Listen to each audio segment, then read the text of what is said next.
In this video, I'm going to be explaining why I turned down a lease option deal that I recently put together. I'll also be explaining what a lease option is, why somebody will sell their property using the lease option strategy, and how the lease option process works, and the do's and don'ts of lease options. So if you're new to this channel, hit the like button, hit the subscribe button, and also hit the notification button to get an alert of my upcoming videos.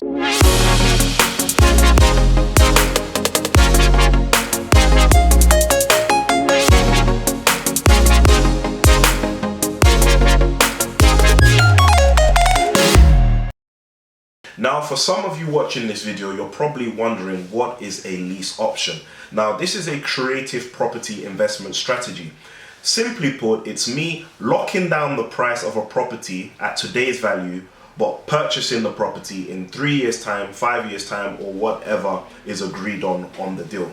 Now, this is quite similar to a delayed completion. The difference is, with a delayed completion, contracts are exchanged, so you have to legally complete. With an option agreement, it's similar, but contracts are not exchanged. So you have the option at the end of the 3 years or 5 years to actually go ahead and buy the property, or you could also transfer the option to somebody else and sell that property and make a profit between what you've agreed to sell it on and the value of the property at that particular time. Now, let's go back to my example. So let's say I've come across a 3-bedroom terrace property, and today's value is £250,000, and the vendor agrees to sell this property on an option, and I've locked it in to purchase the property in 3 years' time, but I'm going to pay £250,000 for this property. And over those 3 years, I'm going to pay the mortgage on the property. So let's assume the mortgage on the property is £600 a month, and I'm going to be paying the vendor £600 every month for the next 3 years, up until the end of the option agreement, where I would then potentially complete or transfer it on to somebody else to complete the purchase. Now, if you think about it, in 3 years' time, what's the likelihood of the property still being worth £250,000? If you're in a lucrative area, the property is likely to have gone up in value. So let's assume the property is now worth £280,000. I've already created equity of £30,000 on the day of completion. Alternatively, if I decide that I do not want to actually purchase the property, I have the option to sell the property to somebody else. So what I need to ensure when I'm doing the option agreement, it needs to be a transferable option. What that simply means is, if I decide not to buy it, I can legally transfer it to somebody else, and somebody else can complete on a purchase. Now, going back to my example, I'm locking in the price at £250,000, and let's say the option is for 3 years, so in 3 years it's worth £280,000. There's £30,000 equity there. If I decide to sell it on, I can just take that £30,000 and walk away from the deal, and I've made a profit. Now, why would somebody use the lease option strategy? Now, as the buyer, you could use the lease option strategy if you've got poor credit and you're not able to obtain a mortgage. So let's say you've got a poor credit file, and you've got a CCJ or default, and you've got 3 years left with that on your record, and you've come across a property deal, but you know you can't get a mortgage on this property. So what you're going to do is take it on an option, lock it in at today's price, with the hope of actually purchasing the property in 3 years when your credit should have improved. Another reason you could use a lease option is if you've got your money tied up in different property deals. So if you're trying to rapidly grow your property portfolio and you've got money tied up in some deals that you're buying, and you've come across a deal that looks really good and the vendor is open to a lease option, you would probably take it on to add to your portfolio to buy at a later date when you have the funds readily available. A final reason in this video why you may want to use a lease option strategy is simply to have control of a property to benefit from the capital appreciation later down the line. So what I mean by this is, you've taken on a property on an option for 5 years, and you've locked it in at today's market value of £200,000, and in 5 years the property is now worth £240,000. All you're simply going to do is hold on to the property, pay the vendor a monthly amount that you agree on, And once the 5 years is up, or once the market is picked up to a level that you're satisfied with, you're just going to transfer that option to somebody else. And once the property has completed, you're going to benefit from that extra £40,000 equity created. Now, as a landlord or vendor, why would you accept a lease option on your property?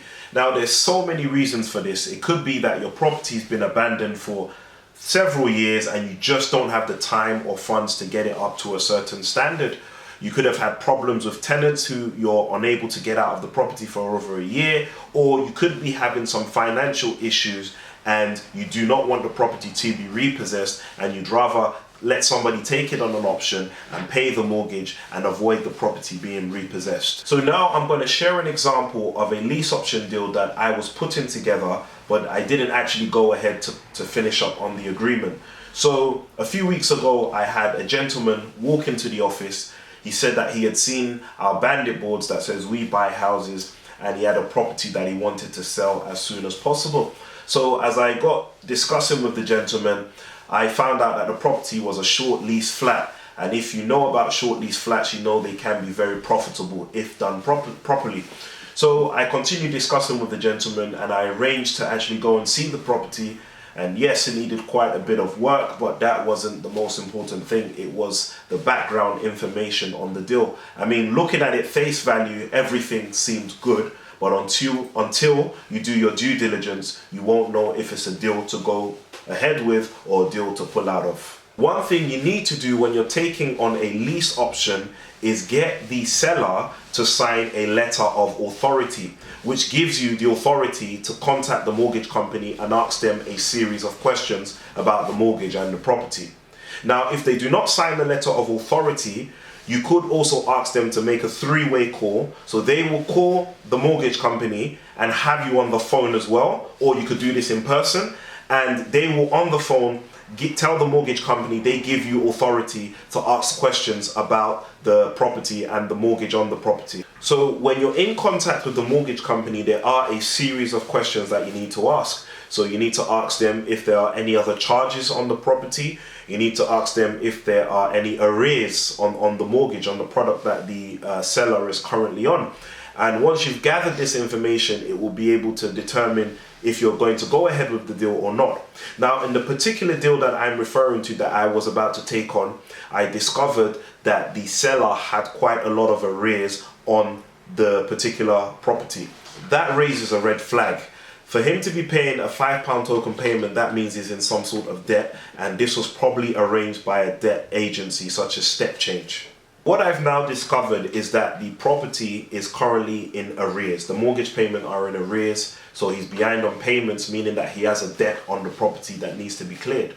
And also, while doing my due diligence, I discovered that the property was in negative equity, meaning that its current value is less than what he actually purchased the property for. Now, what this could potentially mean for me as the buyer is that I could be potentially making a big loss.